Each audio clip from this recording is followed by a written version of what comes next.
Throughout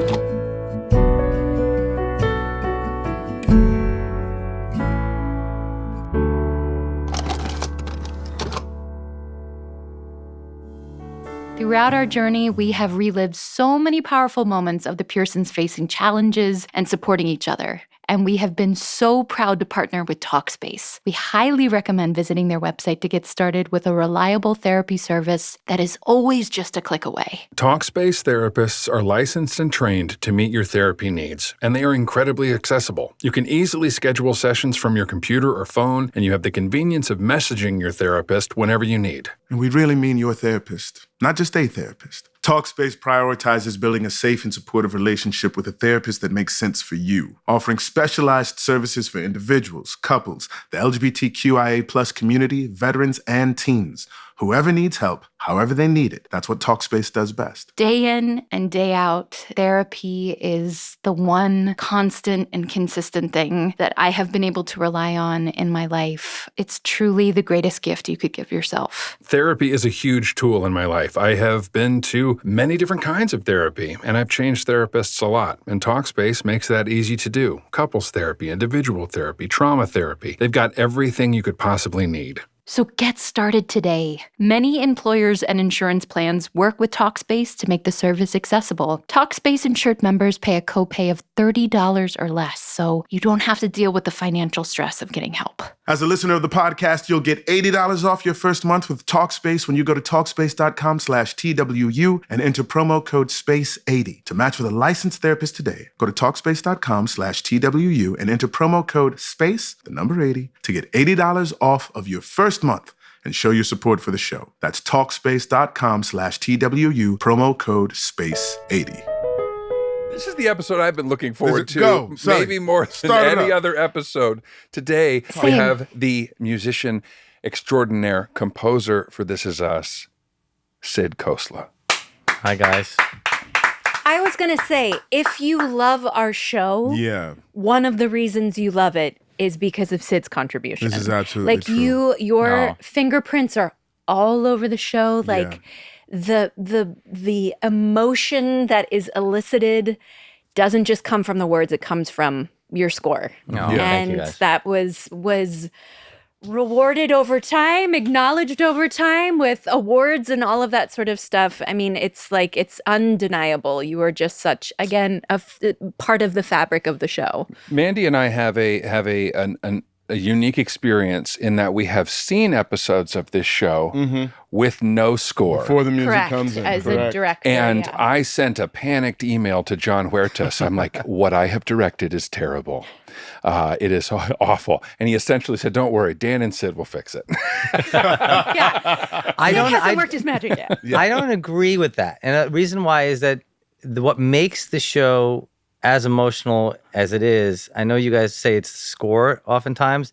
I remember my experience on the show, the very, very first, and we can get into like more of the granular details of like what happened early on and how it started. But my experience on the show, time and time again, was seeing picture that already moved me. And I had to find that balance between just like giving just enough sort of push to maybe open up the tear ducts a hair more. And it was because it was already there. I'm telling you, it was already there. It was shot beautifully, it was performed beautifully, it was written beautifully. So I never felt like I had to cover up anything that wasn't there. And that's what the magic of all that together is what made the show, I think, great, is all of that. I will say this, in our rewatching of season 1, what I have realized that the music does for me is it makes me feel safe to experience this show. Yeah, that's such a good point. It's like this emotional guardrail that says what you're feeling is valid, what you're feeling is true, and here's this warm musical hug to allow you to just kind of feel along. Yeah, and you're safe to do so. And you're safe. Yeah. I mean, I'll say like this is tangential because there's the score, and then there's just like the songs that they picked that also complement the score, like all of it. And as I watch it too, because sometimes I'd be like, oh, I don't know, is that going to fit? What? It feels timeless. Like the show feels like it existed contemporaneously as when we were shooting it. But I'm sure like people will watch it 20, 30 years from now and be like, oh, this could happen like Right now. So tell us how you came to the show, your history with Dan Fogelman and scoring film and television. So Dan and I went to college together. It's going to be crazy. Yeah. We were freshman year hallmates. This is nuts. It's so nuts. crazy. This is UPenn. This is UPenn. Right on. Flex on them, Jack. Let them know. This is give you a sense of our age. We're talking about 1994, 94. Oh my God. Freshman Same year. Yeah. So I graduated in 98. Yeah. Come on. Oh, that's right. We're the same year. We're the same year. 94. We were hallmates, and my sort of experience freshman year, like I was known in the hallway in our hall for singing karaoke into our Iowa stereo system we had. There was like these karaoke sound systems, and we would turn the speakers outward from our window into the quad. Wow. And as people would go by, I would just start like heckling people or just singing songs. People would look up. And then Dan would sometimes hang in the room with us. Yeah. And it was just, we developed this sort of friendship just through in the hallway, you kind of see what your other kids you go to college with are doing. And Dan and I just gravitated towards each other.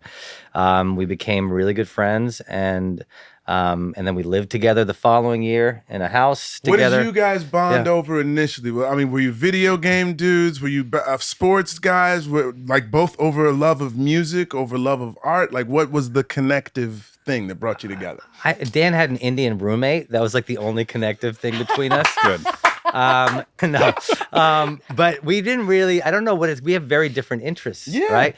And I was an a cappella dork, like singing in an a cappella group. And Dan and like our hallmates, people would come to the shows. Okay.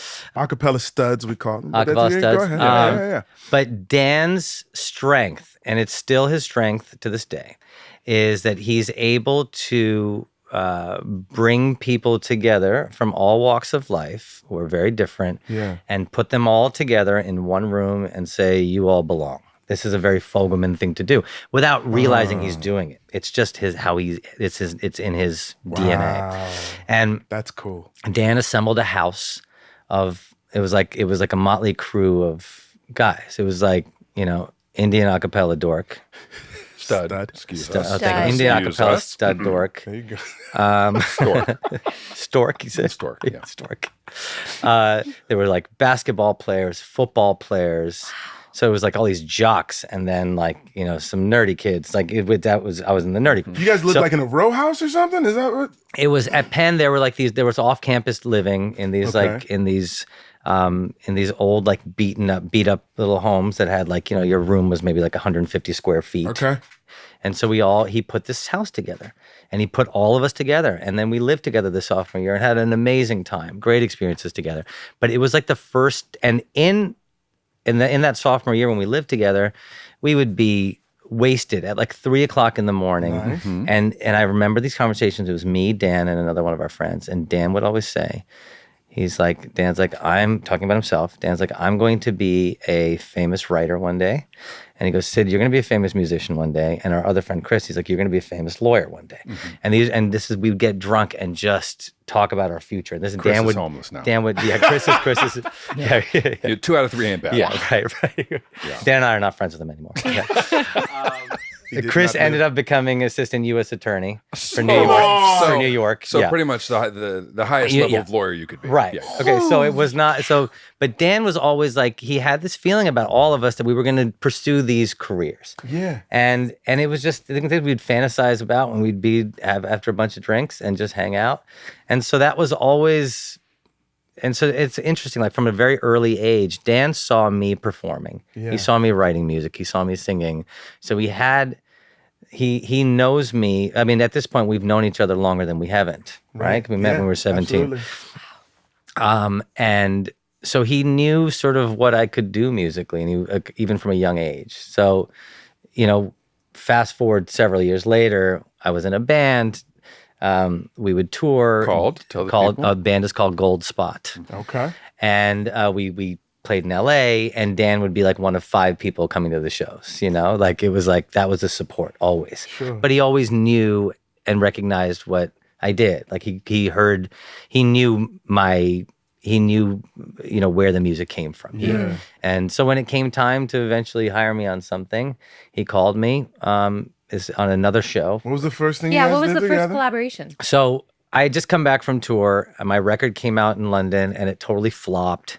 And I came back, and I was just trying to figure out what my next steps were. Like I was like, I'm going to be in a band. I was like, I'm going to make records, and Dan called me, and I never called him about it. He just because I was like, I didn't want to like feel like I needed a gig or something. Had he already been doing TV? Like, where was he in his career vis-a-vis where you were at that time? So I went off. I had been in my band. Dan at this point had written Cars. Oh, wow. He wrote Cars when he was 25? Yeah, he'd written Cars when he was like in his late 20s. Golly. What a gig. And he crushed that one, huh? And so Cars, and then he wrote Crazy Stupid Love. That was directed by Glenn Ficarra and John Requa. Yeah. We did our pilot and several other episodes. So he was a really established screenwriter at this point. Got it. Tangled came in somewhere? Tangled came in there too, yeah. Tangled was in there by that point. Yep. So many. Fred Claus. I mean, he'd done so many films and TV. He loves Fred Claus. Yeah, he'd be so psyched that you mentioned Fred it. Claus. That's I did that on purpose.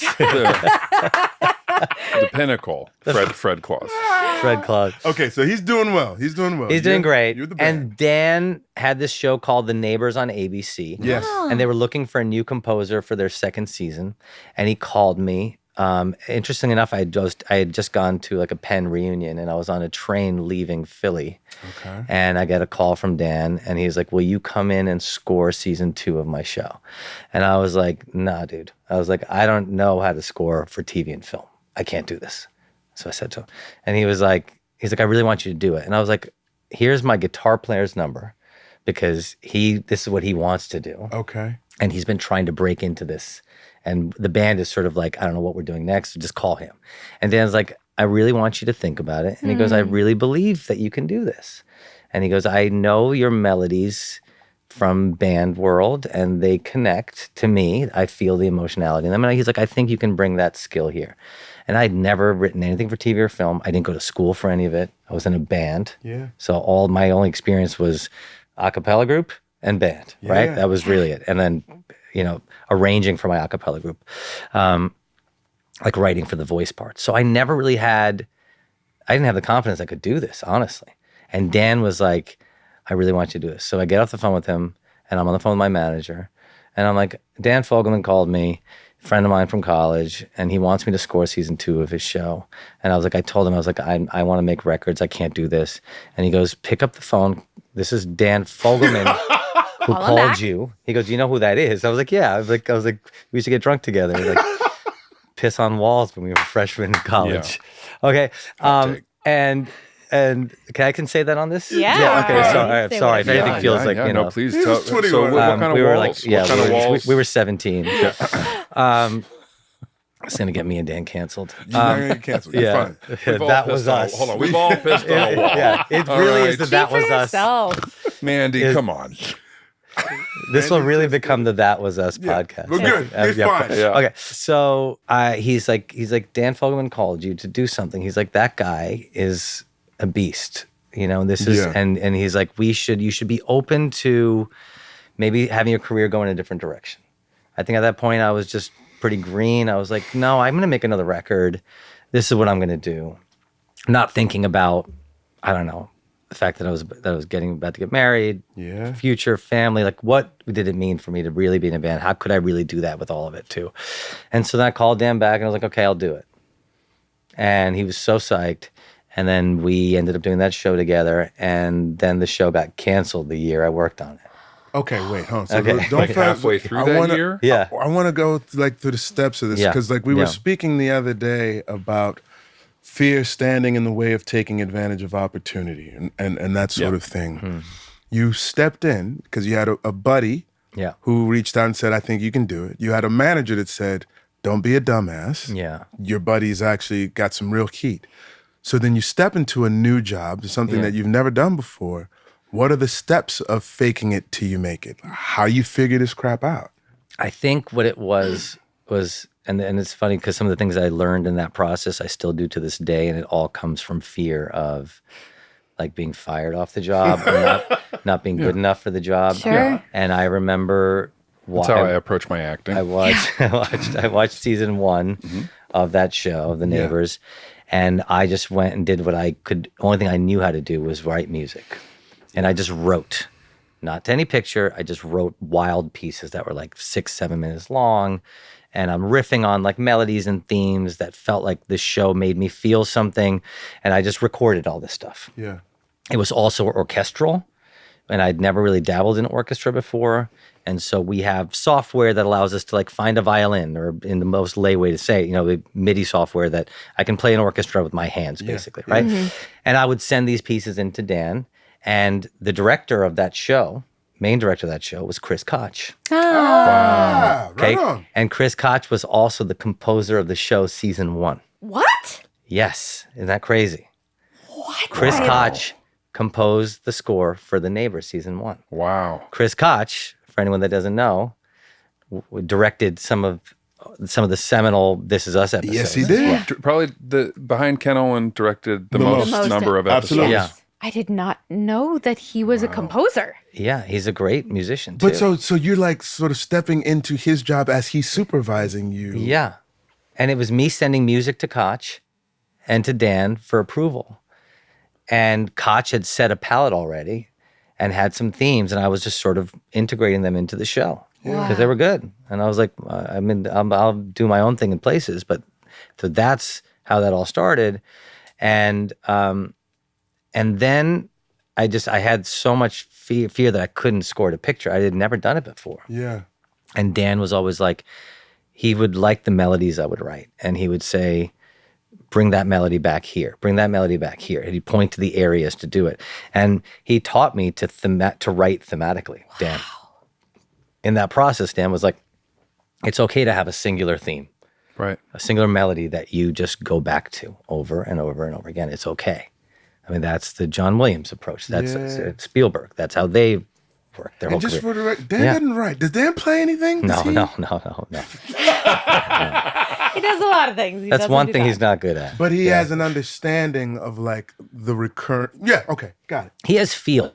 Dan has what Dan offers, and what he's done, what he did phenomenally well on this show and others, but this one particularly, ours, on This Is Us, is that he's got great feel, great emotional feel. He knows if something moves him in a certain spot, it's going to move millions of other people too. He has that thing in him. That's the magic. Okay.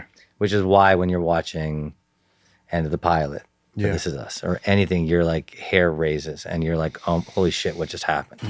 Because we see him, he experiences these things himself when he's watching and working in the edit bay. And when something hits him, he knows it's going to hit other people. It's a very cool thing.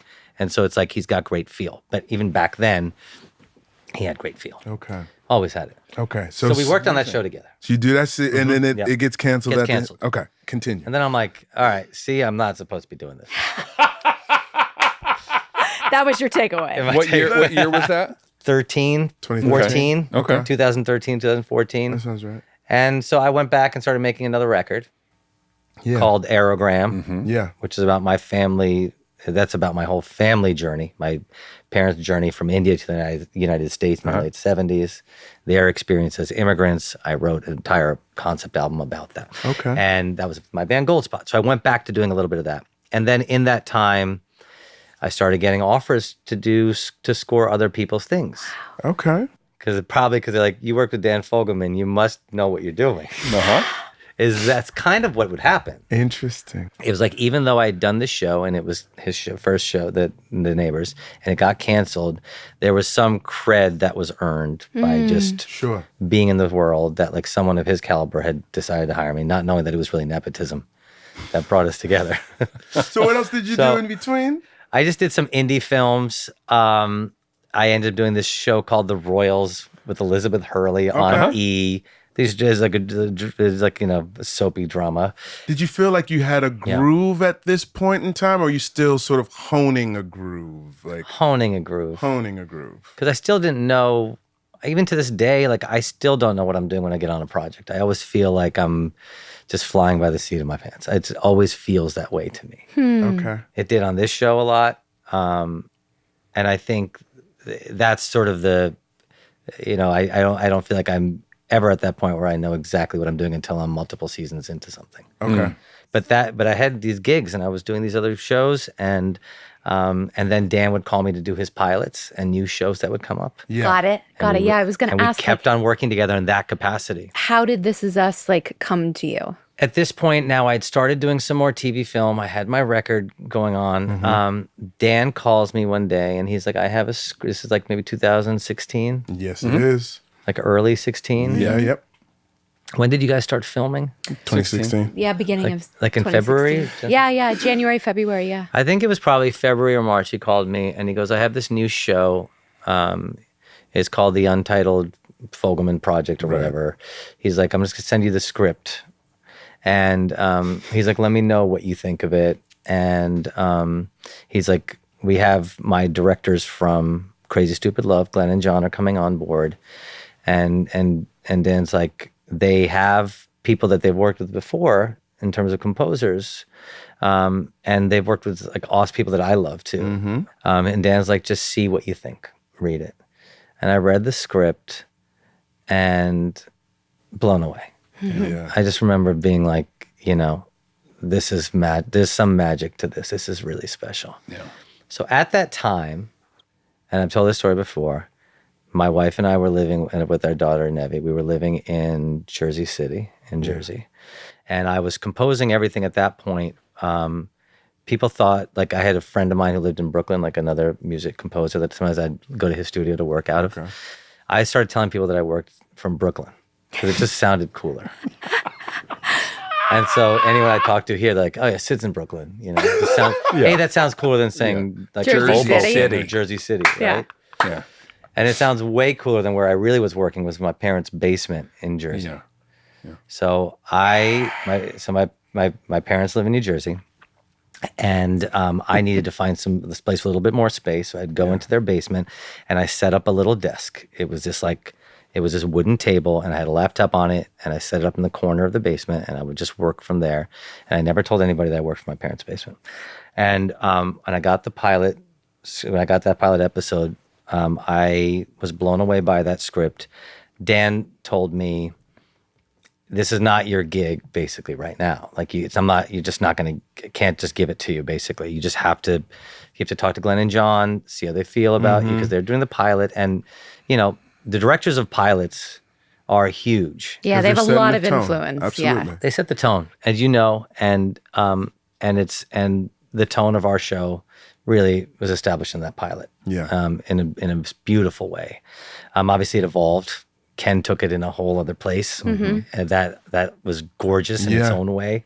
But it started with Glenn and John in the pilot, and I was coming out to LA for a meeting or something, and I wrote this piece of music, and I didn't want to show it to Dan. I was like, I wrote this 6-minute piece of score off the pilot, and this is how I would think and how I still think to this day. And I'd start writing.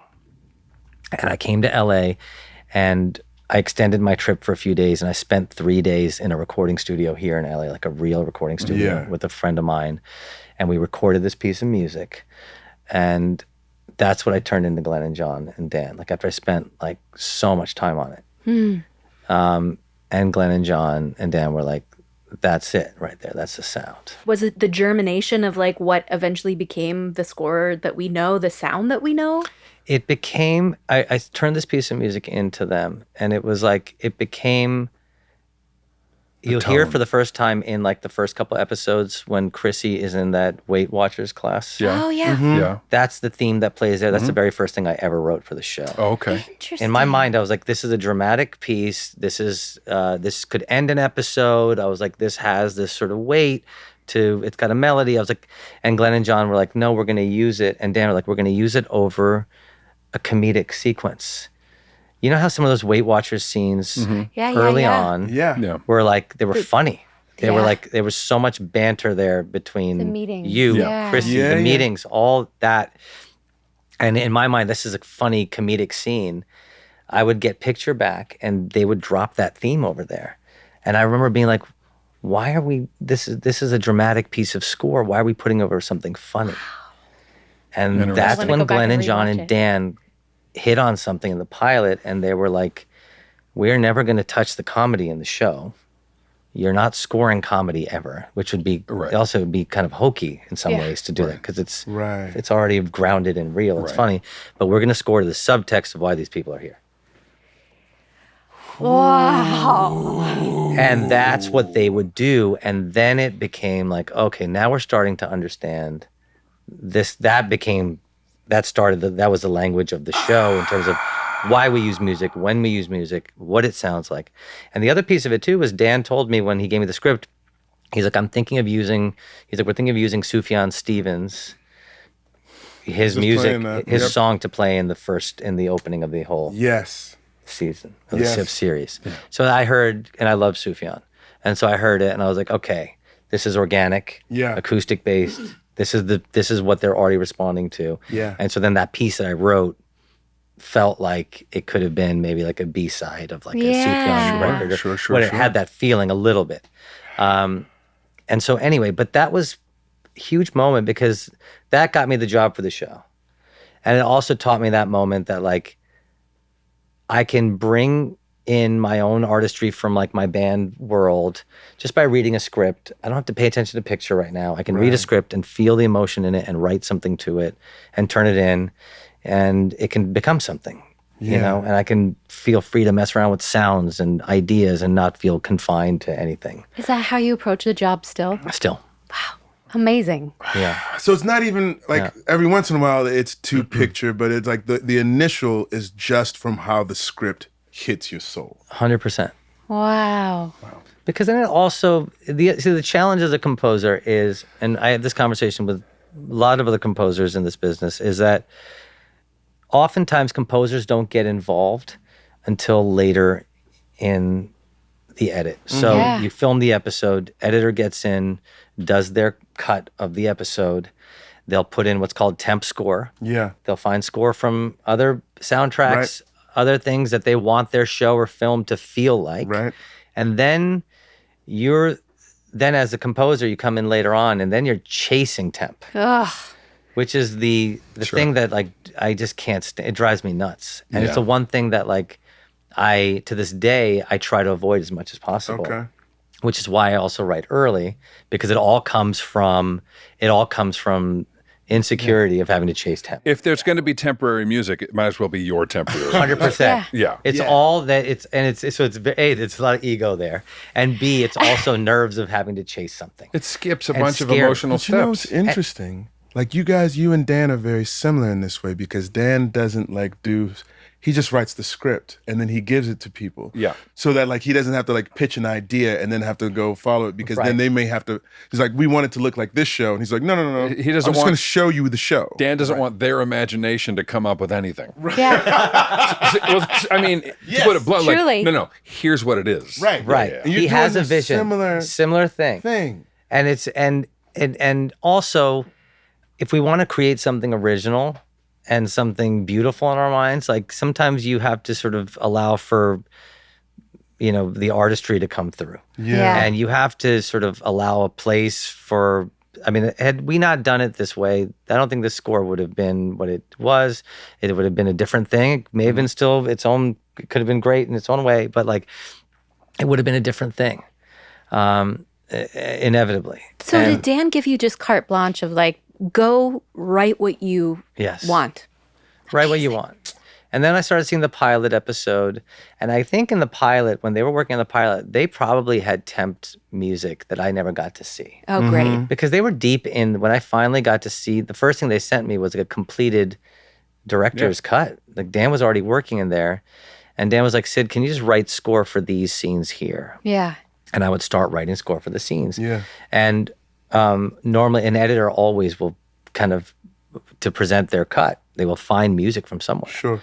And so on this particular show, they would just send me dry picture and I would just write. Wow. And then that became, and so I think Dan also, which is the strength of Dan, and you probably experienced this as actors and directors and working on the show is he's so collaborative. Like he wants you to bring your best version of yourself to these projects. Yeah. And it's not, and it's honestly, it's so rare that that happens in our industry. Yeah. Very rare. Agreed. We'll be right back with more That Was Us.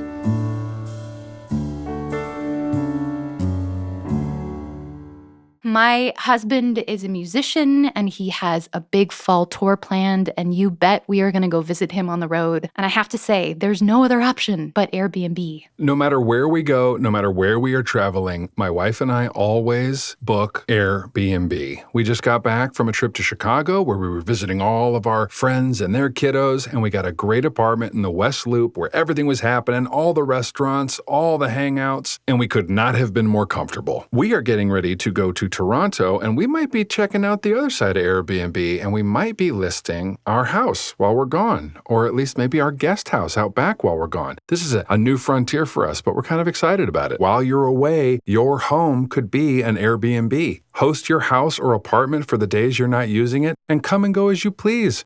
Whether you're deciding to work remotely for the rest of the year and bounce around the country, or just want to take a weekend or two off, Airbnb lets you set your dates your way. Your home might be worth more than you think. Find out how much at airbnb.com/host.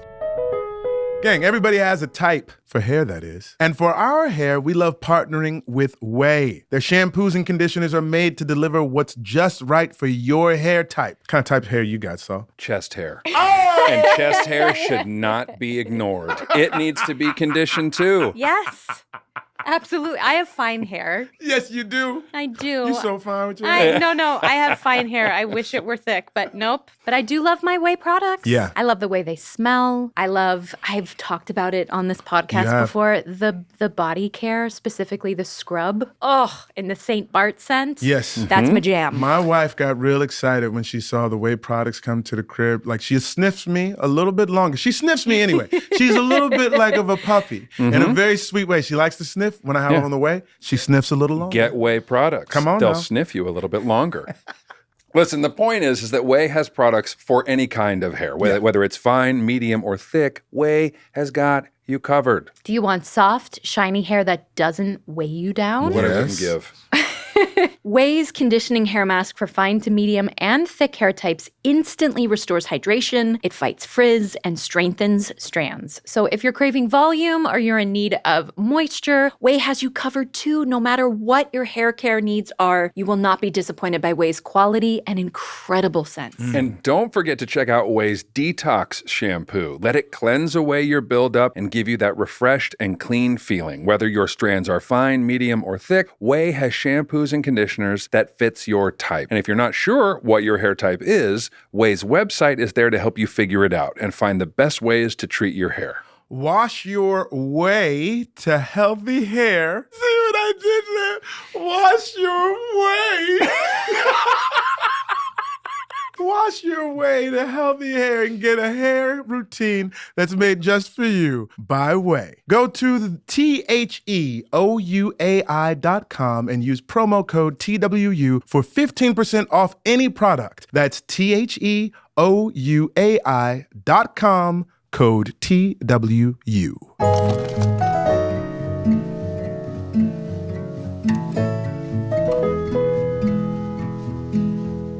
Can you talk a little bit about how your Indian heritage or classical Indian, not classical, but Indian music or Indian musical sounds influenced the score for this show, if at all? Yeah, I mean, I'm Indian, so. I mean, yeah. That's right. Next question. I'm kidding. No, but I mean, like No, behind, you're right, you're behind right. you, you have an Yeah. instrument called The bouzouki, a yeah. bouzouki, Yeah. Yeah. which is not a typical American Right. folk instrument. Right. So a bouzouki is a Greek instrument, but I'm using it, and the acoustic guitar, you're right. There's a lot of sort of Indian influence in the music. And so back to sort of like my story, when my parents came here in the late 70s, I was born soon after they got here. Yes, and at that time, they brought like $8 with them to the U.S. Are you serious? That's all they had coming to this country. There was no foreign currency reserve at the time. It's pre-Reagan, whole other thing, but no foreign currency reserve. And so there was only like a finite amount of rupees you could exchange for dollars before coming to the U.S. Wow.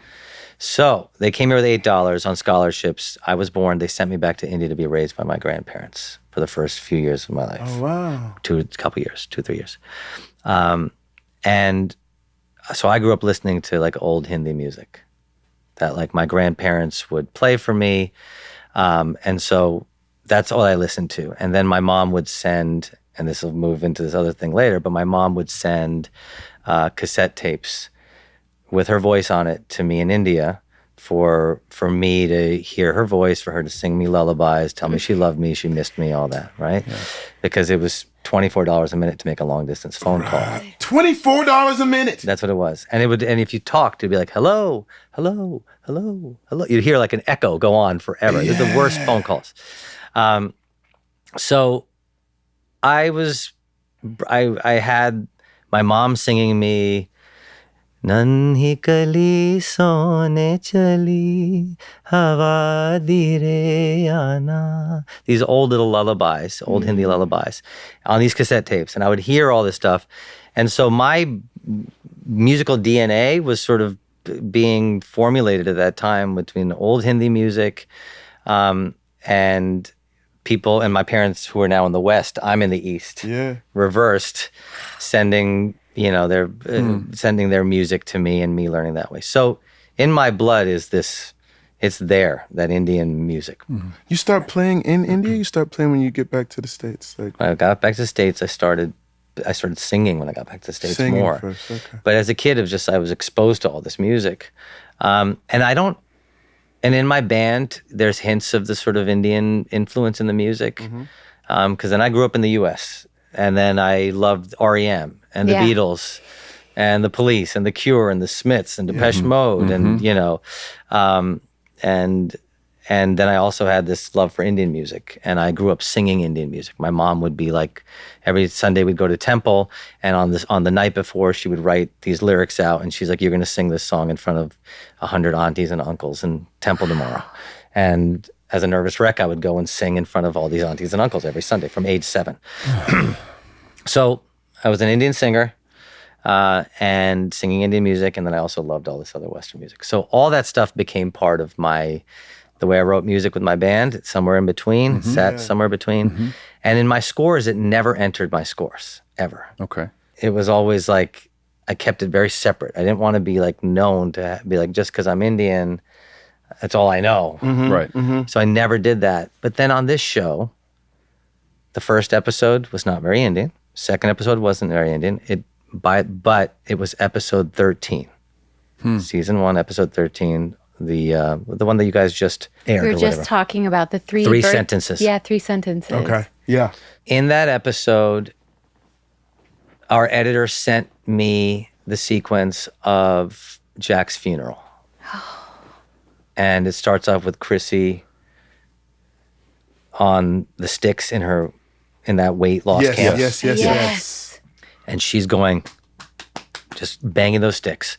And all of a sudden you cut to this minute and 45 second sequence back and forth of her playing the sticks. Her as a kid, she's looking at the size of her sweater. Yeah. You see Jack doing like Vogue stuff with her. Yep. That's right. You cut back to Chrissy on the sticks. Yep. And then as that scene is getting more and more sort of like involved, like what's happening, all of a sudden out of nowhere, we flash to Jack's funeral. Right. And what I'm getting also has no sound. It's just silent, not even dialogue, except for, the Vogue stuff. Sure. So we cut to the funeral and it's just nothing, just like that. And all of a sudden you see the teens at the funeral. You see Jack's picture. You see the urn. Yeah. You're in this silence for like the next minute, and you're like, "Holy shit! This is what I just saw. This is like, it's haunting. It's the most haunting scene to date of the show." Yeah. And then it comes back to Chrissy just screaming her head off. Yeah, that guttural scream. Which was just so beautiful, and her performance was unreal in that. Yeah. And Koch calls me and he says, "I think, Sid, you can do something with Chrissy's beat, her The percussion rhythmic, like, of those sticks Yeah. that she's hitting in that weight loss camp. Let that be a guide for you in some way. Maybe work off that. Maybe find a way to use the rhythms in it or figure something out. And in that moment, I picked up my guitar, I watched the scene, and I started playing. Sterling's our engineer right here. I love it. I got you. You like that positioning? Are you good? Is that good? It seems right. Yeah, good. Seems like you approve. Let's do it. And I'm watching the picture, and I start playing this loop of.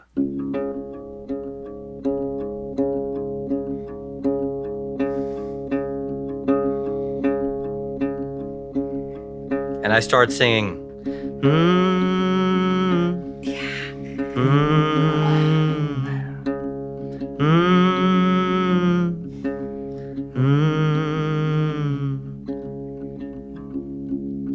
And this is basically like that whole thing is a drone. Okay, so real quick. So I mean, I'm not already changing- crying. Let him go. Let him go. I'm not changing. I'm not. Yeah, go ahead. No, you keep going. I'm not You keep changing chords. Like in Indian music, stuff sits on the tonic, which is sort of like starting point. Yeah.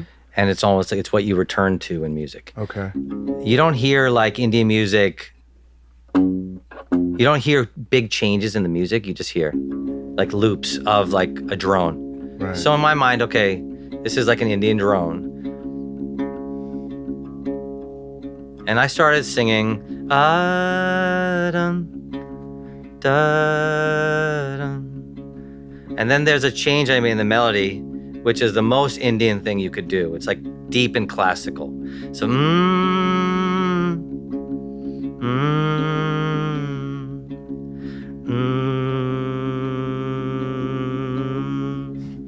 it's that.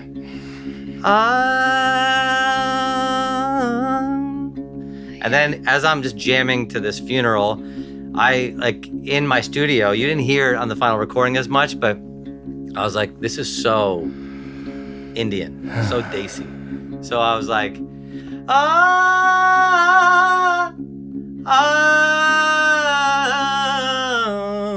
na, na, na. I started doing stuff like that, like riffing. And I was like, why am I going into this Indian place all of a sudden out of nowhere?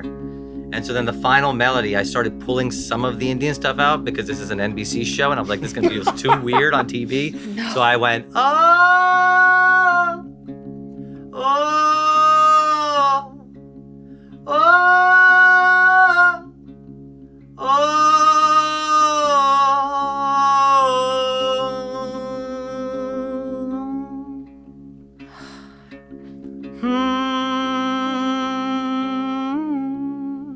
It became the theme. Yeah. And I saved that high sort of part for the moment we see the funeral. Yeah. That's right. Until then, it's just she's on the sticks. Yeah. And then I'm like, Koch told me, find a way to get the rhythm of the sticks into it. And I'm like, this is just sticks hitting a wooden floor. Yeah. I have a wooden table I'm recording on, and I start going.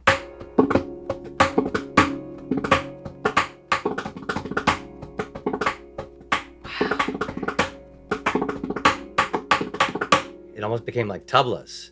Indian tablas go dun, dun, dun, dun. Like that's how a tabla player plays. And I did that.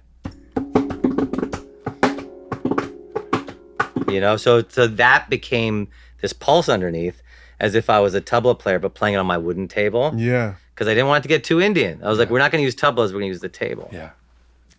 And I recorded this thing. I remember that moment. It was like, there's times where you feel like you write something. There's times I've done this with, and I'm sure Taylor, you have felt that way, and with your own music, you guys are like, is that when you write something that you think that you know in your heart is special, like you want to listen to it over and over again sometimes. Yeah. There's like the ego kicks in a little bit. And I remember when I wrote this, I was just like, this is different. I feel really, really good about this. And I sent it to Dan, to the picture, and to our editor. And I was like, what do you think of this? And Dan was like, he wrote back and he goes, that was, what did he say? He goes, that was transcendental or something. Oh, yeah. And he writes something like that to me. And he goes, he was like, you just knocked it out of the park. That's it. And I was like, I remember asking him, I was like, is this too Indian? Yeah. And he goes, no, it's perfect. And I was like, even though I know this is on NBC playing, you know, like it's like we're not as, like, this is like, do I have the liberty to explore like this and go there? And Dan's like, don't touch a thing. He goes, and I remember him saying, he goes, what you did in this episode, from that point on, it changed the sound of the show.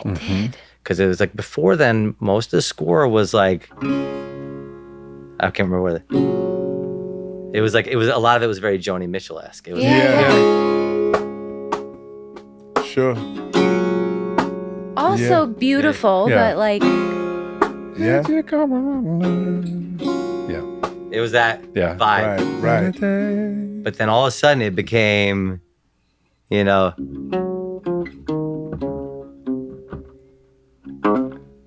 and it became this other thing. Yeah. And we found the sort of voice. Like I was able to then be the most artistic version of myself in the score. And it was Dan just being like, no, It became the emotional anchor of the show. of the show. Yeah. That And then, You just playing it now, I'm like, I could weep. It's just like, there's something about it that like, you're right. It's like you feel safe, but you're like, this feels familiar, but yet totally new. yeah. I don't know. It's just brilliant. There's an interesting lesson as I'm listening to you talk about it, Sid, in terms of like, you know what, like, I want something to not be too much. And like, I think artistically, we've all gotten sort of this direction that you have to make proactive choices, meaning like, what is it that you want to do versus what is it that you don't want to do? Because it's easier to lean into what you want rather than to try to fight against what you don't. And as a person of color, I have this sort of idea of like, can I really do me? Can I be the fullest version of myself? Or do I have to sort of like temper who I am so that I can be, you know, more palatable to other people's sort of palates, what have you. And then what you come to realize, like as I'm just listening to it, is that like when you are the fullness of you, people meet you where you are. You know what I'm saying? Like, it's like, because it's honest. Like, it's like, it doesn't matter if it's Indian, African, Irish, Italian. Like, when it's honest, everybody feels that shit. Yeah. Woo! And on a creative level, you've just talked about this in recent episodes, the breakdown scene. Yeah.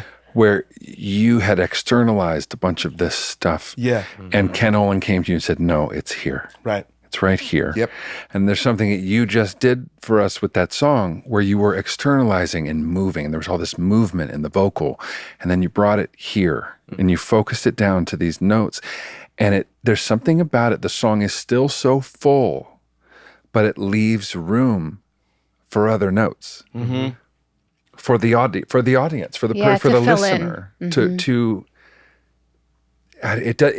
it allows the listener to feel without telling them how to feel.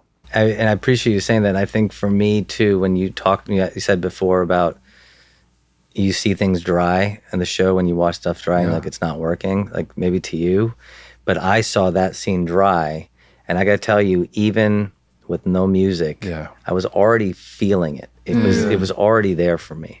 And so it also allowed me to write something that wasn't trying to manufacture emotion. Yeah.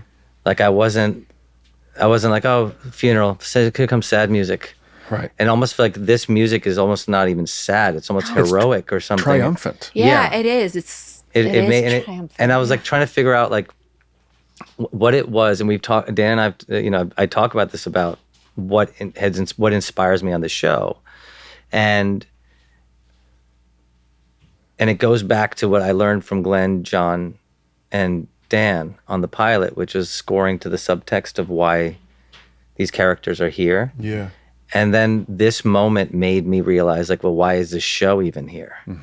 And I remember, like, Dan lost his mom younger than, he lost his mom much, much younger than he ever should have. And I realized in that moment that I was like, he is trying to pay respect to his mother in some way in this show, and I'd never felt that before. And for some reason, and I was like, and all of a sudden I was like, am I writing this score for these characters, or am I writing the score to also like to like help my friend heal in some way? It started going in that place for me, and it was like the most meta experience I've ever had working on anything, and that sort of became the sort of vibe of the show for me on all the themes as we move forward. I was like, you know, this is Dan sort of paying like Jack, and in that moment I was like, Jack is his mom to him. Yeah.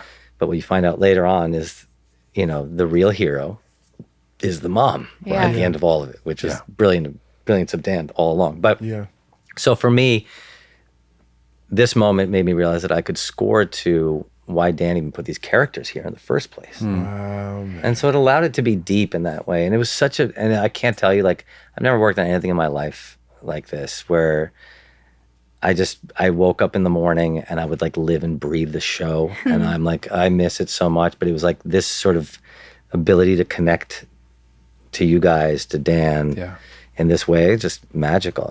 It's so meta to be able to like feel that connection. Are there pieces of score that you feel most like connected to, that resonate with you, or that were hardest to get to? Or I'm just curious, like, what your journey was, like stepping back and looking like from a macro point of view of like, oh gosh, you know, Jack's theme, or the theme that was in the painting episode that then comes back around in the finale. Like there are certain pieces of score that like I associate Kevin's, like that number one, that score. There are certain things that I just remember and are so visceral.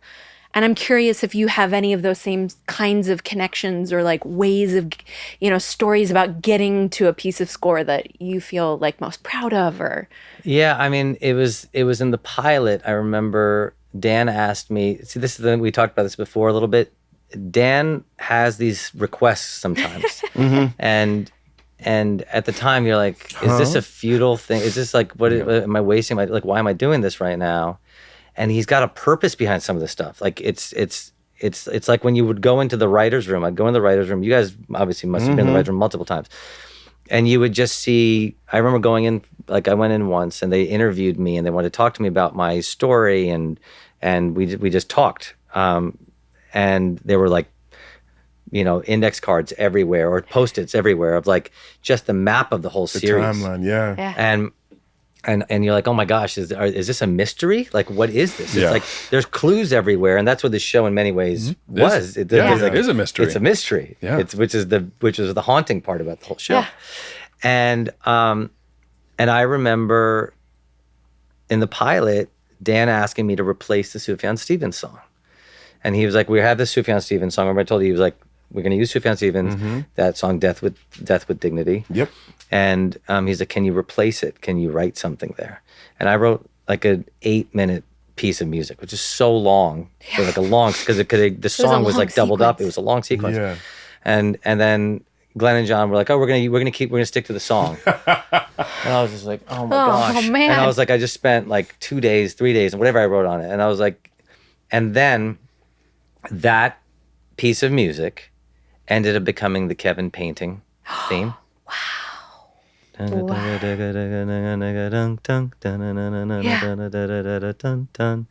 with the piano. Yeah. Oh God, love it. And then that ended up becoming the very final piece of music in series. Yeah. Over the very final sequence in the final episode. Are you serious? And it was used just twice in series. It was used in Kevin's painting. Yeah. And then used again at the very end. That was it, the theme.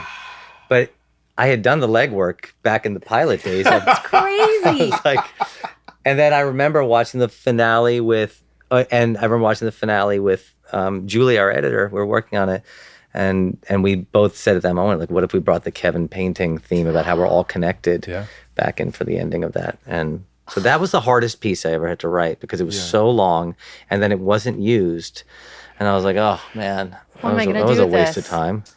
Yeah, and then Dan had it all mapped out. Mapped out. Same thing with the main theme at the end of in the ending credits. Yeah. Well, the main how'd you come to the because it's one of my most da do do da do da do da do da. Like, how did you? I'm trying to remember the. Price of corn. Stop. Yeah, do that. I remember going to Sid's house to like work on that. He's like, you have to play these notes. I didn't play the piano at all, so it helped that I played badly or what have you. And then it was just so much fun. I tried to raise it out of my register, try to like go into the falsetto because I was like, he's not a good singer, so maybe if he just tries to like give his Maxwell version of it, it'll sound pretty good. And it was the most delightful experience. And you're so sweet and kind and patient. He's like, no, it's okay. You're just gonna put these here. Da da da da. Shows it to me or whatnot. I'm like, I don't know how to do that. And he's like, no, we'll just go through it step by step. At your house, your kids are upstairs with your wife and whatnot, down doing our thing. You're so gentle with it, and you've been doing it your whole life and whatnot. Like, the music is a part of you. Like, it almost feels like it. I know it doesn't, but it almost feels like you can speak through your instrument as easily, if not more so, than with words. Yeah, 100%. This is maybe it's an interesting segue into what seems to be 3 segments for music in our show, right? There's score, there's music direction, which would be the collection of Sufjan Stevens songs and things like that. And then there's original songwriting, which you did quite a bit of on this show. Yeah. That includes the seed of this theme that we're talking about. Yeah. And it gets planted. You kind of play it on the piano at some point, right? I do, like early on in that episode that Sterling sings the song in And then like Sterling- episode Right, 6. you're on the upright playing Sterling it. Yeah. sings it, Yeah. and it of course is the end credits theme for every episode. Yeah. And then we Was can it- Was it did it come in the pilot? I don't think it was there at the pilot. It may not Was have been there in the pilot. It might have been starting episode 2. Okay. I can't remember how we end. Oh, the pilot had that Labi Safri song. Yes, Yeah. yes, Yeah. yeah, Okay. yeah. There you Watch go. me when Yeah. Oh my yeah, gosh. yeah. And so we can talk about that theme as it evolves into what it became as we talk about some of the other original songs that you wrote. Yeah. I mean, historic, epic songs that were written for this show specifically, but maybe we can start there with the theme. If we start, I just want to. So Mandy, this is season 6.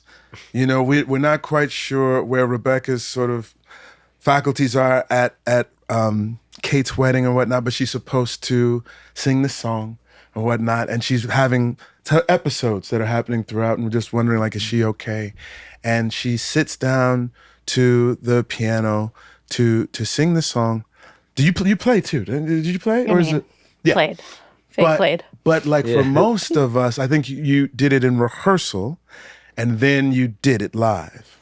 And for most of us, I don't know if you heard it before, we're hearing it first like at the rehearsal. Camera's not on, everything's just chilling.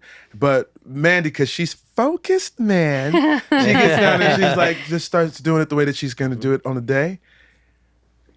Everybody, we all looked at each other like, guys, what just happened? Like, my face was so wet. Makeup was so jacked up. I was like, I'm not supposed to be messing this stuff up yet. But because that kernel had been germinating for 6 years. Yeah. I was like, y'all took this song, put it in her mouth with lyrics to it? Yeah. Oh. So we come to find out that the theme is the theme for a reason. Yeah. And it is because it is this song called The Forever Now. Yeah. But the thing is, I'd like to think there was a plan all along that one day it would become this, and I don't know what Dan had envisioned if he knew, and because I think Dan had a lot of the series mapped out early on. Yeah. But I don't think in that moment when he's writing the pilot script, he's like, okay, And then Rebecca's going to sing The Forever Now. But This is the beauty of it. The reverse engineering in and of is itself crazy. is magic. And that's what's the magic of the show is that we allowed sort of these ideas, whatever they may be. Like Dan allows the creativity to sort of like to blossom in its own sort of way. Do your thing, do your thing, do your thing. And we will find ways to they will find another, they'll have a purpose later on in some way. They work out in their own sort of way. It's just there's so much trust involved in the whole process. Right. And then it was an organic thing that built over time. So I remember first in how I wrote that theme. Amy and I, my wife Amy, we'd gone away on a trip. I forgot where we were, some Mexico or somewhere. Okay.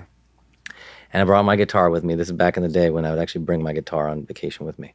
Not anymore? Not anymore? Not anymore. With the kids, it just stops. I feel you. So much stuff stops. And this is right when the show got picked up to Sirius. Yeah. I'm sitting on the beach, and I played this thing over and over again. With this guitar? With this guitar. Give the little anecdote about what this guitar is. It's so fascinating to people who are listening right now. Right before this got picked up to Sirius, I was in Vermont. My wife is from Vermont. Yeah. And we went into some like antique store. Got some syrup.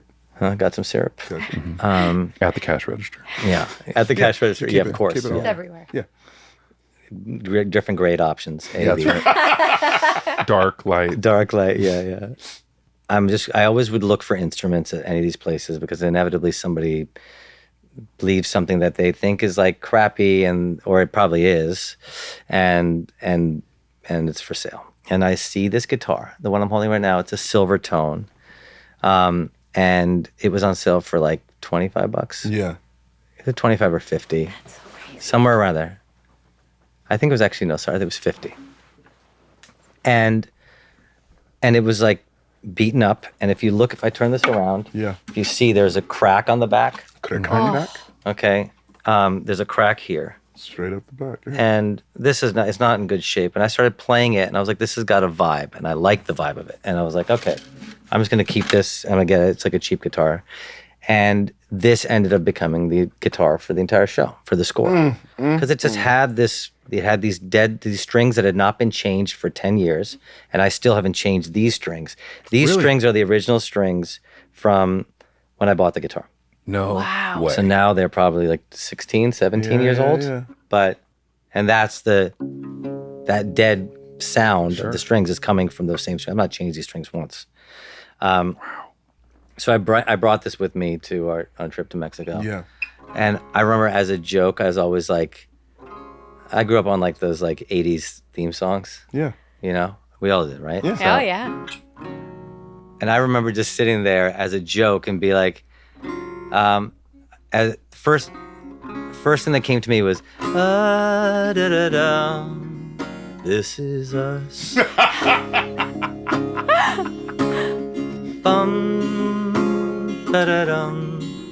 This is us. I would do this as a joke, and Amy would be like, "Shut up!" It. And I was like, as a joke, I'd be like, "Can you imagine like if this is like we go straight up like." You know, and all of a sudden it's like you see you guys at freeze frame. Totally. Can you please just do that one more time, but just sing "That Was Us"? Okay. So we have the audio. No. That was us. Da da da dum. Da da dum. That was us. So it actually started off as a joke. I was just sitting and I was like, also I tuned this guitar in a way. This is not standard tuning. This is not your normal sort of E, A, D, G, whatever, B, E. But this is in a Nick Drake, Joni Mitchell-ish tuning, open tuning. So that's why it has this like ring that is like, the voicings are different than you would normally hear. And because in my mind, I was also starting to think about Joni Mitchell. I was thinking about Nick Drake, Sufjan Stevens. All these artists were... For any musical people listening, what is the tuning? I don't even know. Great. Yeah. So take that, musical people listening. I don't even know. He was tuning the guitar before we got to the episode, and he's like, I hope these strings don't break. That's all it was. Here are the notes. If somebody wants to steal them, go. That's it. Beautiful. Okay. More That Was Us after this short break.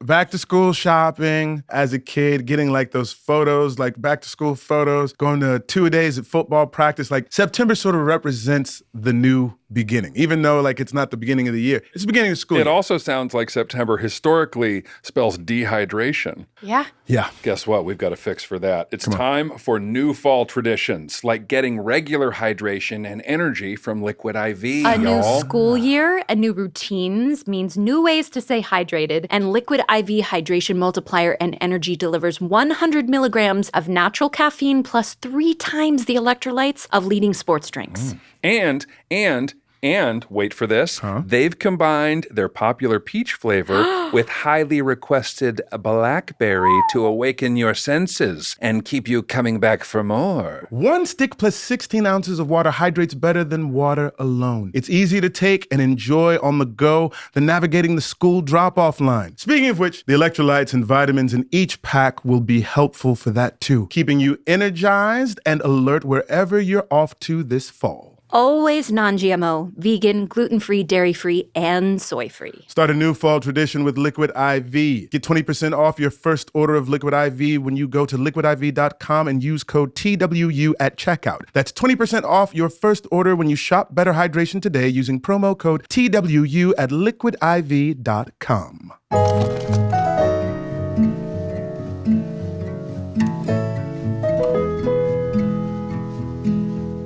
So this is like, I just started da-da-dum-dum, da-da-da-da-dum, da-da-da-dum. This is when I was on the beach. This is us. That's what I kept doing over and over again for like 3 days. And I was like, I recorded on my phone. I remember thinking this was something, and I sent it to Dan. But not with the, this is Sure. You kept that off. I kept that off because I was like, he's going to be like, what are you doing? And he's like, that's great. He goes, that's something. I don't know what it is, but he's like, just go finish it. And then I finished it. I added some piano to it. There was a cellist that came and played the da-da-da-da-da-da-da-da-da-da-da-da. And then that became our ending credits theme, season 1. And then, I don't know what it is, but Dan, his whole film, the way he is as a filmmaker and music, he's so good with the two. Mm-hmm. You know, he's so good with like the feel of music against picture, always. Yeah. And so he would sometimes say to me, he's like, hey, that theme for the end credits, what if you tried doing a version of that here when Randall is at the driving range playing golf. Mm-hmm. Didn't that happen with young Randall at one point and with you? Yep. And I'd be like, okay. And I wouldn't question it. I wouldn't be like, well, why? But I was like, okay, well, this is one of the themes that is becoming sort of a central connecting theme for the show, one of them. And so we'd start just folding it in different places. And then year after year, it found its use in another spot and in another spot. Just, then the kids are putting, when Jack is putting the car seats in the car. Yeah. It becomes the music for the montage of that. Okay. So it's like this connective theme for the family all of a sudden over time. And then you're like, oh yeah, this is, and then you do it enough. This is us. If you do it enough, yes. That it becomes the connective theme for the family over and over again. So then cut all the way to season 6, Dan says to me, well, there's a history of how we got there first before, so let's go back. Okay. But your question was on the original songs, and we'll get to season 6. So in season 1, the Memphis episode comes up. Yeah. And Dan calls me, Dan, Glenn, and John directed that episode, one of the best episodes of the series. I still think it's just incredible filmmaking to this day in that episode. And Dan says, can you write, or Glenn and John actually call me, like, can you write a Stax Records B-side, like a song, like a soul tune, Otis Redding-esque thing, for us. Mm-hmm. And it was probably because because I know there must have been other people they were thinking of, because we had not touched original songs yet for the show. Right. And I think at one point there might have been conversation of John Legend possibly coming in and writing the song, or people like that they were wanted to reach out to who were who were probably the right people to write the song. Sure. Because they're incredible songwriters and would understand soul in a And different they way. also went to college with Dan Fogelman. In a different, right, yes.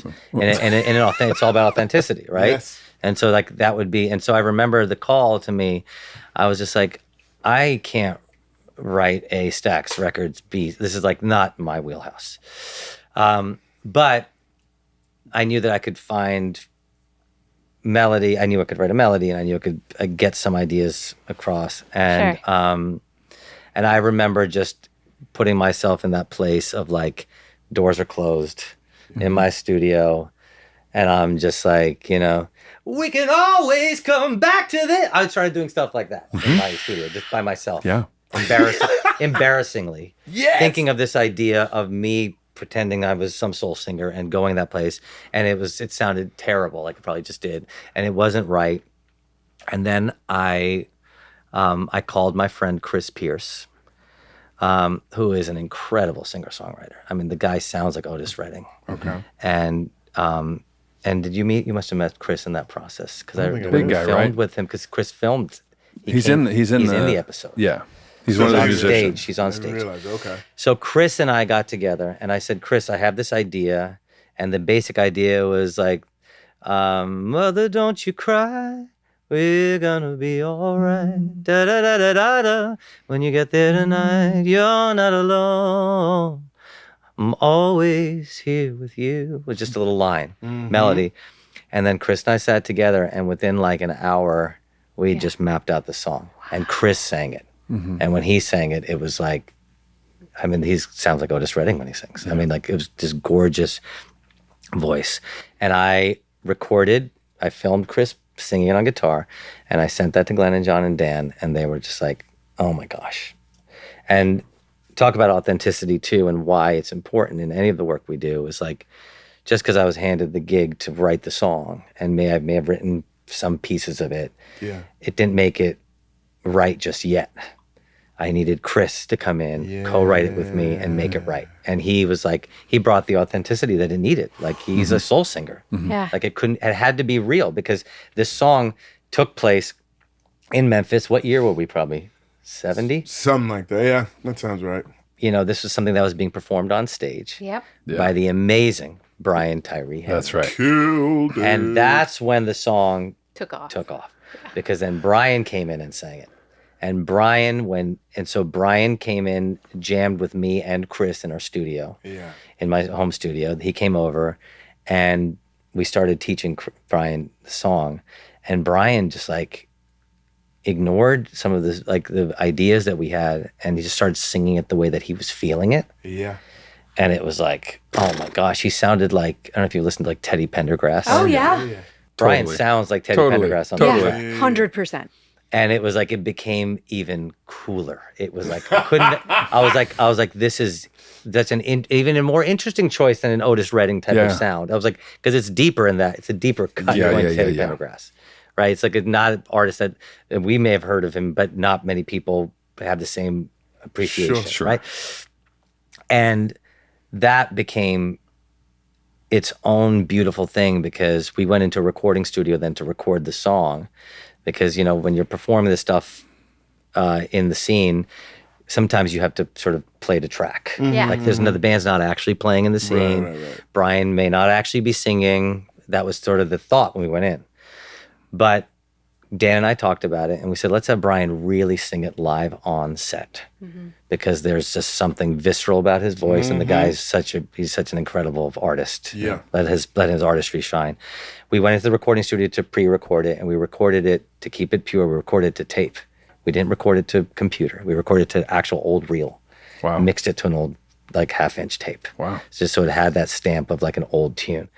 And at that point, I was like, this is awesome. The studio's giving us because the studio was like, Sid, you can just record this at home on your, and I was like, no, we're going to make a Stax record B-side.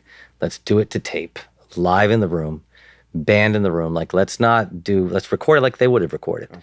And that started this whole trend in sort of like then the original songs for the show. Because then that episode was such a great episode. Yeah. Brian was incredible in that episode. You were incredible in that episode. I mean, it was just magic. Ron, oh my gosh. Yeah. And at the season 1 party for Yeah. This Is Us, I remember. my band was performing some of these songs, and Chris, I think, may have gone up and performed that song. And afterwards, I see Mandy by the bar next to Taylor Goldsmith. Yeah. And I went up to him and I was like, hey, I'm your biggest fan. Because Dawes is honestly one of my favorite bands of the last, 15 years. Yeah. Easily. Like, I was listening to Dawes when we were in Jersey City, in my parents' basement. Brooklyn. Brooklyn. Sorry, Brooklyn. Yeah. And so I was just such a fan. And then he said something to me. He goes, hey, man, if you ever want to, like, collaborate on anything at some point, like, let me know. And I couldn't believe that I couldn't believe that, like, this guy asked me that. Because I think Taylor is one of the best songwriters of our generation. And I don't say that easily. Like, it's like, he's a lyrically gifted musician. His playing, his writing, everything is just incredible. It connects on a very cool, for me, it like hits me in a place. Yeah. And then as we got into the future seasons, what was the next one? It was Invisible Ink. Invisible Ink in season 3.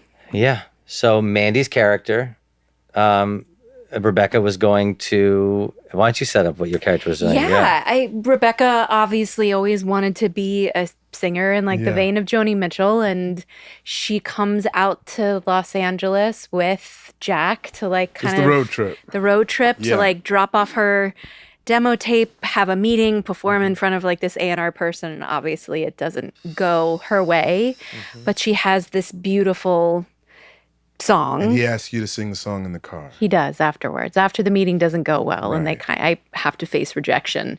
He asked me to sing it in the car, and it's kind of like the first time you see Jack break down. Yeah, Jack have any sort of like real emotion. I mean, his emotion as an older man, but as a young person, I think it cracks something open in him and for their relationship specifically. Yeah. Ken Olin episode too. Yeah, Ken Olin episode. Yeah. That was a great one. It was such a beautiful song, too. I love that song. All of the original songs that you wrote. Because then for season 4, the opening of season 4, you wrote Mesmerized. Oh, Memorized. That's Memorized. right. Yeah. With Taylor again.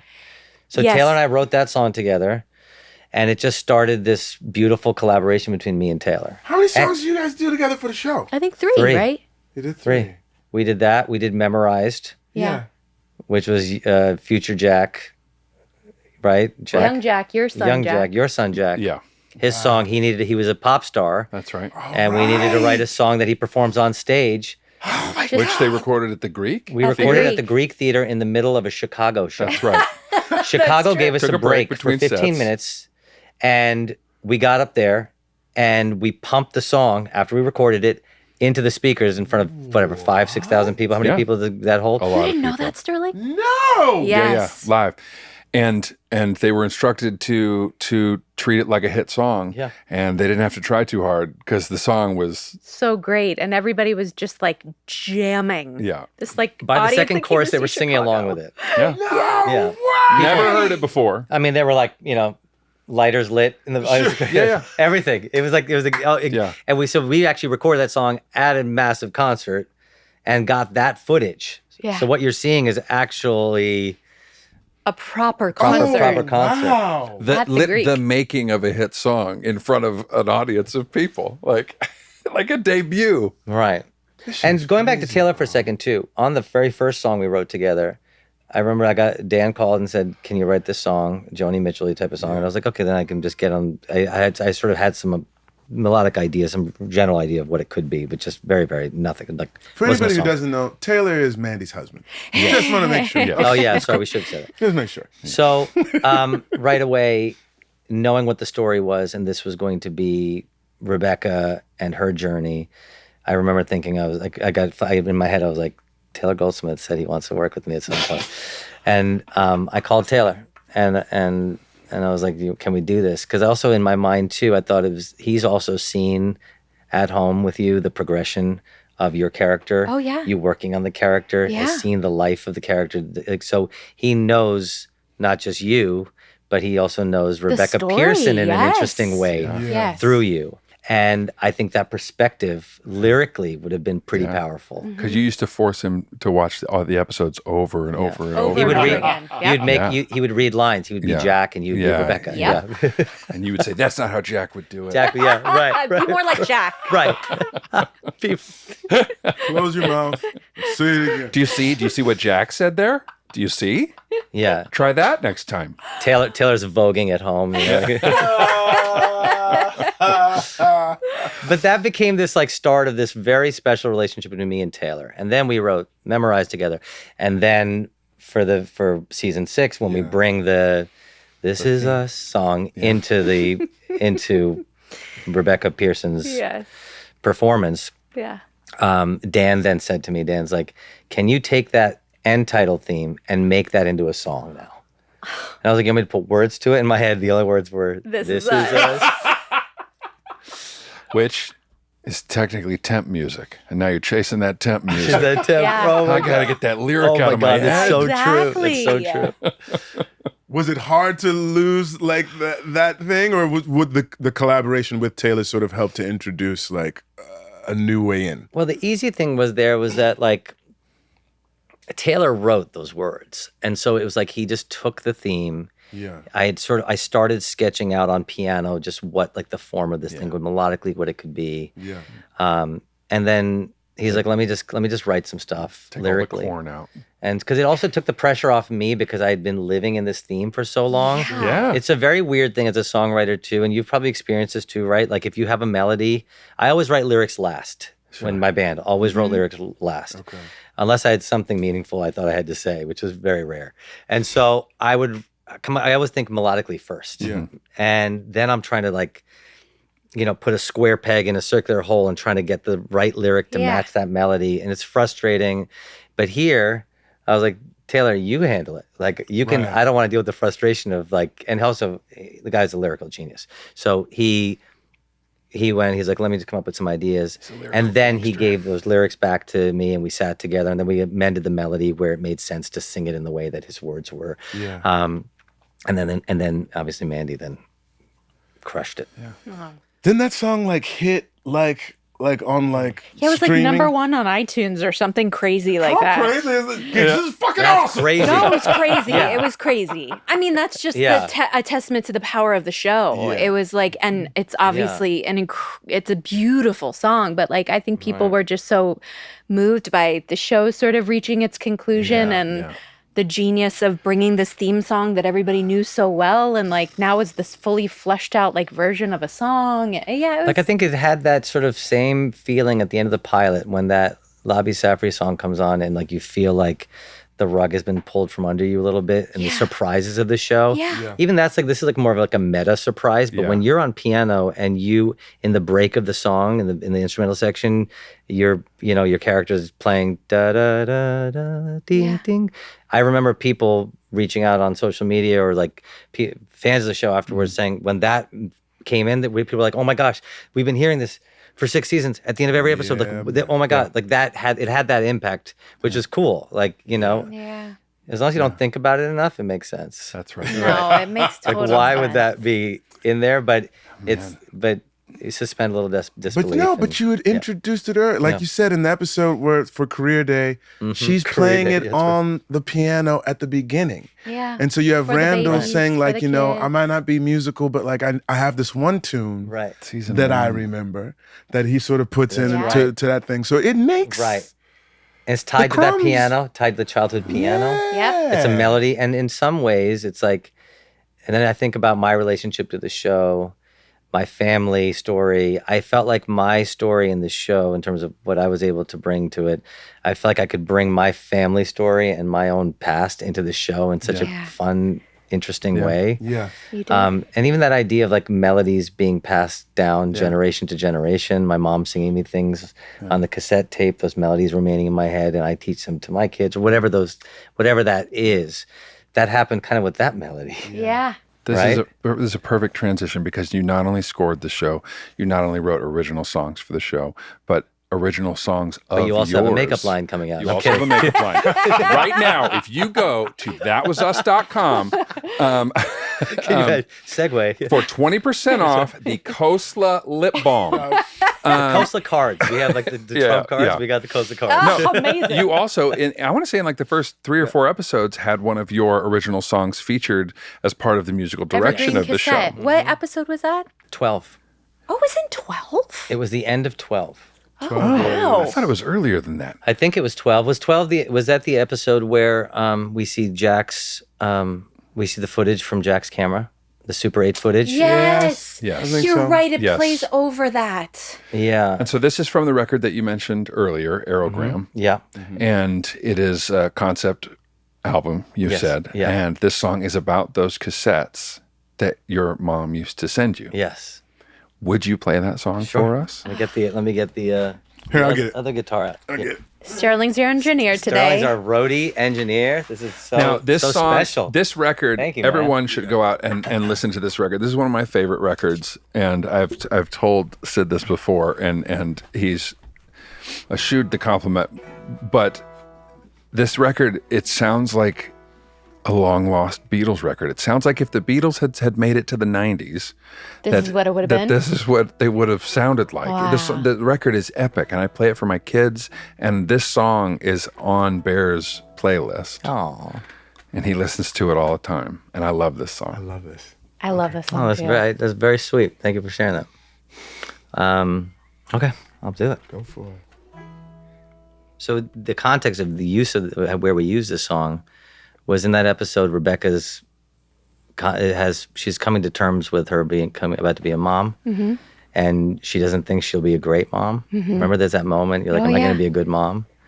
And then the end of the episode, we start seeing this footage, Super 8 footage from Jack's camera. I think you have like the slightly older versions of the kids, and you're seeing him filming you when you were pregnant. Yep. Right. All around that time, you were having these issues, this conflict of like, am I going to be a good mom? Yeah. And so then in the edit, I think Julia Grove, one of our amazing editors, we decided to just put this song in just to see what it did. Because this was also the song, this was that song about the cassette tape that my mom sent to me when I was a kid with her voice on it. And it was always like, my parents always felt, my mom especially, even to this day, regrets sending me back to India because she's like, we came to this country to sort of build a life for ourselves. And in that process, sent our newborn child back to India. And when you came back from India, you didn't even recognize us. You didn't want to be around. Like, I was mad with my mom when I came back. And so this song was also me telling my mom it's okay. Like, all right.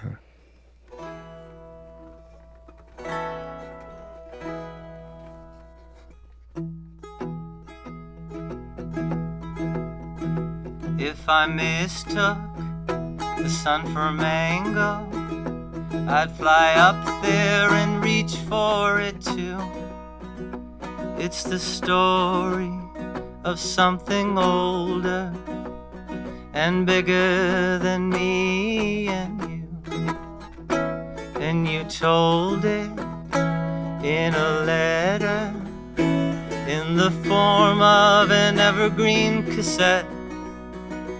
And I played it in the morning till after the sun would set. See, Mother, I believe that half of everything I hear is true. Between you and me, I believe the anecdotes too. In the veranda, in the midnight heat, cousins and I would wait for the rains, singing songs about America. And then the first drops came.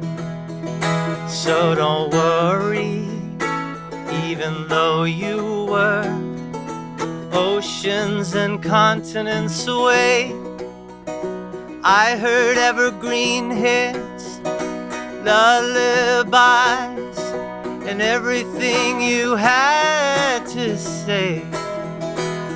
See, Mother, I believe that half of everything I hear is true. Between you and me, I believe the anecdotes too. If they get you through. If time could be bent with the drop of a tear, you'd see it rained in our house for a year. This is the sound of the beating you'd hear. On the tapes you've taped over all of our hopes and our fears.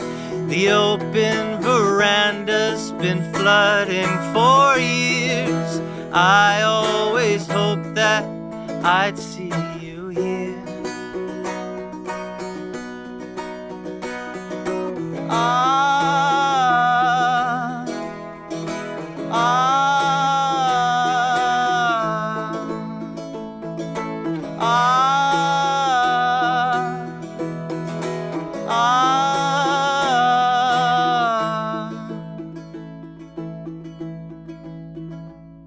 But time can't be bent with the drop of a tear. And though you say you missed out all of those years, your voice on the tapes always kept us near. See, Mother, I believe that half of everything I hear is true. Between you and me, I believe in everything you do. Oh. Ladies and gentlemen, Sid Khosla, the composer for This Is Us.